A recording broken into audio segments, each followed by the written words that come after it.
आज world economy के लिए काफी इंपॉर्टेंट दिन है।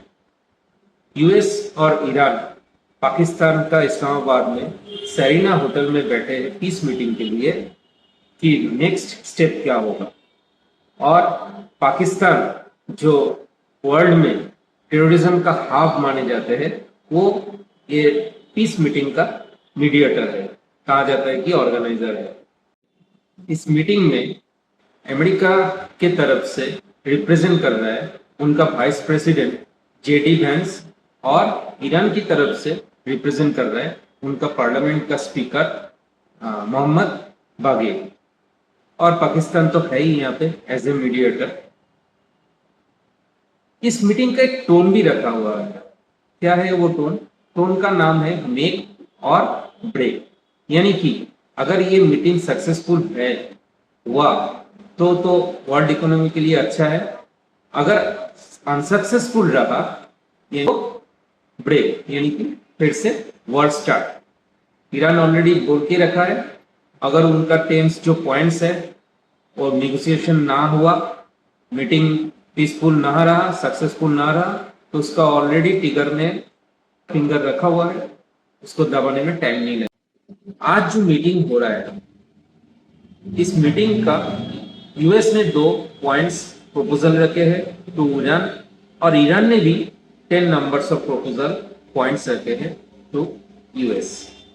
यूएस का जो पॉइंट्स है कि ईरान फर्दर कोई न्यूक्लियर एनरिचमेंट नहीं करेगा, टोटली सरेंडर करेगा, और स्टेट ऑफ हॉर्मुज जो है वो टोटली ओपन कर देगा फॉर यूएस एंड अदर्स।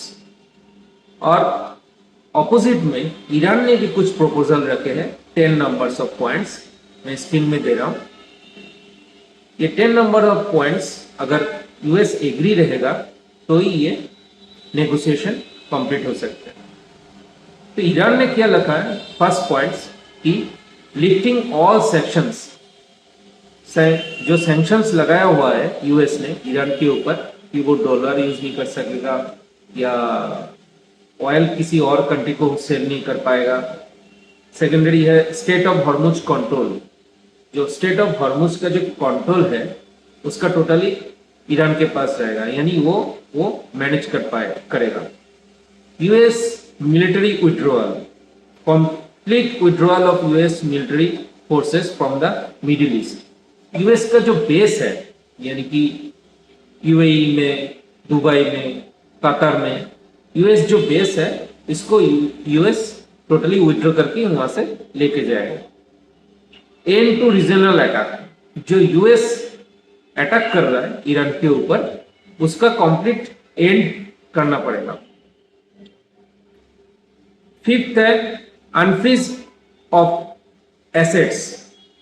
जो फॉरेन बैंक्स में, यूएस बैंक्स में ईरान का एसेट्स यानी कि dollar as a amount deposit है और यूएस ने उसको फ्रीज करके रख दिया है कि उसको यूज नहीं कर पाएगा, उसको टोटली अनफ्रीज करना पड़ेगा।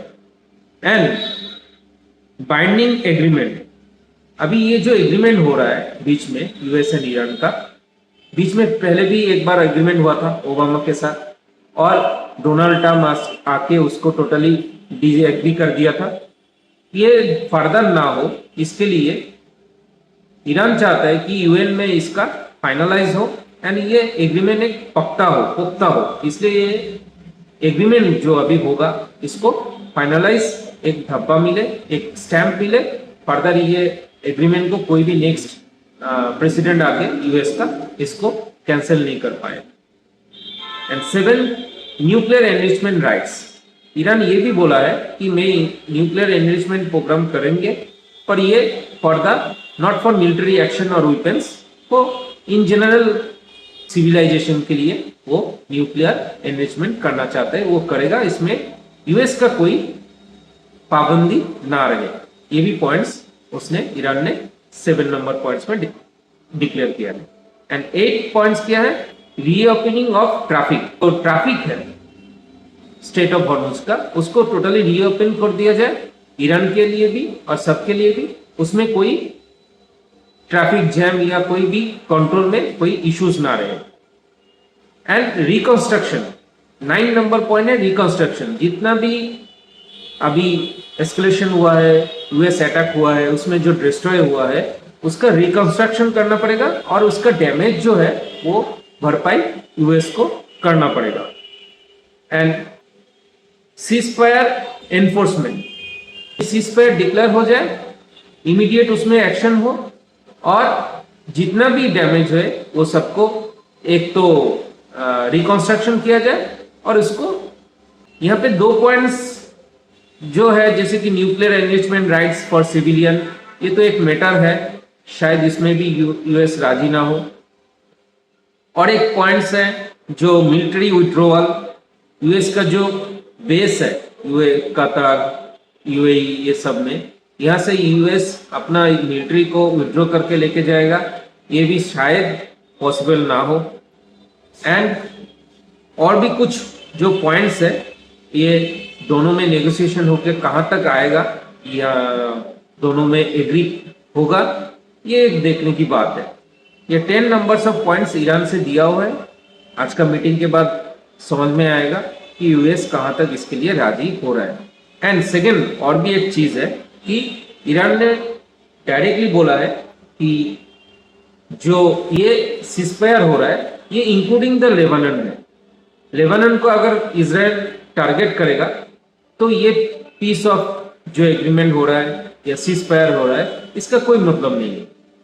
जहां की इजराइल बोल रहा है कि लेबनान के ऊपर जो अटैक वो कर रहा है वो ये जो इस मीटिंग है या एग्रीमेंट है इसके साथ कोई रिलेशन उसका नहीं है। वो अलग से लेबनान में अटैक करेगा या लेबनान के साथ उसका जो वॉर है या कॉन्फ्लिक्ट है वो अलग है। ये यूएस और ईरान का कॉन्फ्लिक्ट से टोटली अलग है, इसका कोई रिलेशन नहीं है।